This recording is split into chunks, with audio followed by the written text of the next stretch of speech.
პიროვნული მახასიათებლების დიდი ხუთეულის თეორია გვარწმუნებს, რომ საკუთარი თავის დახასიათება 5 ძირითადი მახასიათებლით შეგვიძლია და ესენია: გამოცდილებისადმი გახსნილი, კეთილგანწყობილი, ექსტრავერსია, კეთილსინდისიერი და ნეიროტული. თითოეული ჩვენგანში ეს მახასიათებლები სხვადასხვა დონეზე ვლინდება.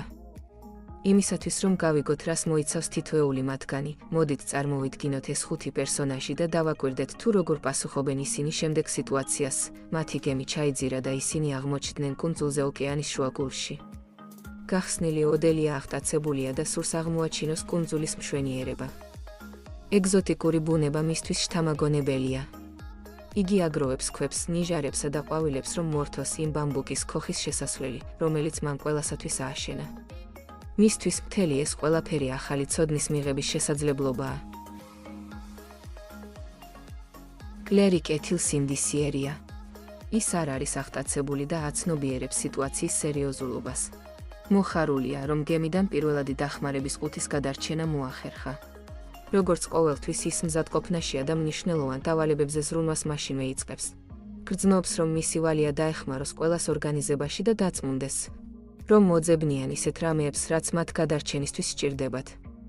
მაგალითად სუფთა წყალსა და საკვებს. ექსტროვერტი ემილი ბედნიერია, რომ ყველა გადარჩა. ვერ ითმეს ისე უნდა, რომ ყველას გაუზიაროს თავისი სიხარული. იგი ყველას ერთად კრებს, რომ იზეიმონ გადარჩენა და ერთად გამოიკვლიონ კუნძული. დათანხმებადი ალბერტი ბუნებით კეთილია და მიუხედავად გაუსაძლისი დაღლილობისა და წყურვილისა, მაინც ნორაზე ზრუნავს და მას ქოქოსის წვენს სთავაზობს. ყველა მიცის, რომ ის ყოველთვის ყველაფერს თანხმდება და არ ეშინიათ, რომ მისგან დახმარება ითხოვონ. ნორა ნევროტულია და ადვილად ისტრესება. სასოწარკვეთაშია ჩავარდნილი. ზის სანაპიროზე და ტირის. საერთოდ ვერ გაუგია, როგორ უნდა გააღწიონ ამ კუნძულიდან. იგი მათ გარშემო მყოფ ოკეანეს უკიდეგანოდ აღიქვამს, ბუნებას კი როგორც ბნელსა და სახიფათოს. მთლიანად დაკარგულია. 8 კვირის შემდეგ ჰორიზონტზე 2 გემი ჩნდება და ყველა აღტაცებაშია. ემილს ცეცხლის დანთების იდეა აქვს და მაშინვე ყველას ეძახის დასახმარებლად. კლერი მაშინვე მუშაობას იწყებს.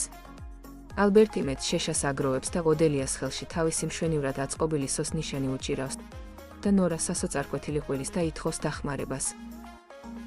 მათ ჯერ არ იციან, ვინ მართავს გემებს. პირველ გემზე არიან ფსიქოლოგები, ვინც 1980-იანი წლებიდან მოგზაურობენ ოკეანეებში. ისინი იძიებენ 5 დიდ პიროვნულ მახასიათებელს, რომელიც ასევე პიროვნების 5 ფაქტორის ან ოკეანის მოდელის სახელითაა ცნობილი. ტერმინი დიდი ხუთეული კაპიტანს ლუის გოლდბერგს ეკუთვნის. ის გაოცებულია სანაპიროზე 5 მეგობრის ხილვით, ვისგანაც თითოეული ზუსტად ერგება 5-დან ერთ-ერთ მახასიათებელს: გამოცდილებისადმი გახსნილი, კეთილსინდისიერი, ექსტრავერსი, კეთილგანწყობილი და ნეიროტული. ლუისი გადაწყვეტს, რომ არ გააჩეროს გემი და როგორც მეცნიერი, მოვლენების განვითარებას შორიდან დააკვირდება. მეორე გემზე მეკობრეები არიან. თითოეული მათგანი ზუსტად იმის უკუპროპორციულია, რასაც ჩვენი მეგობრები წარმოადგენენ. მოდი შევამოწმოთ, თუ შეძლებთ მათ ამოცნობას, პირველი მეკობრე ემოციურად მშვიდი და გაწონასწორებულია. სანაპიროზე ადამიანების დანახვისას ამბობს, რომ მათი გადარჩენა შეუძლიათ. მეორე მეკობრე მაშინვე უბრაზდება და განაცხადებს, რომ საკუთარ გეგმებს ვიღაცის გადასარჩენად არ შეცვლის. მესამე მეკობრე ფიქრობს, რომ ეს ზედმეტად რთული სიტუაციაა და ყველა შესაძლო შედეგი უნდა გაითვალისწინონ.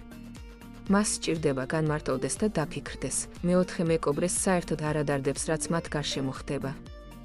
ცდილობს თავისი საგანძურის გასარები იპოვოს, ისევ დაკარგა. კაპიტანს არ სურს ახალი გამოცდილებები და განხილვას მარტივად ასრულებს დასკვნით, რომ გემს არ გააჩერებენ.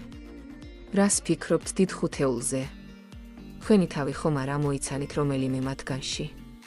ან იქნებ ფიქრობთ, რომ ეს თეორია უსარგებლოა და არ შეიძლება ადამიანების ამ კატეგორიებად დაყოფა?